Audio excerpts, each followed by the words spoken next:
Democratic push to bypass Electoral College stopped in its tracks by Republicans.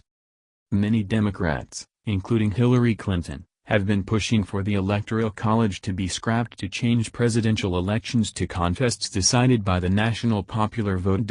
But their efforts have hit a large GOP wall, and they will now have to defeat President Donald Trump in the Electoral College they lost in 2016. The Electoral College puts the power to elect presidents in the hands of individual states. But the bipartisan National Popular Vote Interstate Compact looks to undermine the constitutional shield surrounding the Electoral College. The Democratic amendment would have to convince states, regardless of which candidate wins their state, to throw their electoral votes to the winner of the national popular vote.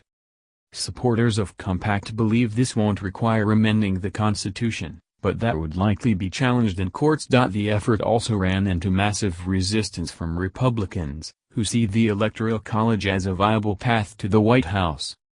The Republican Party's recognition for the Electoral College has grown since Trump was elected in 2016. Last year, Hillary Clinton wrote in a Trump-bashing op-ed for The Atlantic, "You won't be surprised to hear that I passionately believe it's time to abolish the Electoral College." Clinton along with other liberal activists are demanding the Electoral College be abolished. "That man has no chance of winning the popular vote," Democratic operative Rado Molina said. The National Popular Vote Interstate Compact is seemingly just another way to skirt around the barrier erected by the Constitution. According to the Washington Examiner, most states deliver their Electoral College votes to the presidential candidate who wins the popular vote within their borders, although a few designate per congressional district. Under the compact, states that agree to the changes would only be bound to them once enough states pass similar laws such that between them, their combined electoral votes equal 270, the number required to win the presidency. According to the group spearheading this effort, 12 states and Washington, D.C., which has 3 electoral votes, have joined the compact. All 13 of those jurisdictions tend to vote Democrat for president, meaning the fresh push for popular vote elections from the Democratic White House contenders is unlikely to get more support for reforming how the Electoral College operates.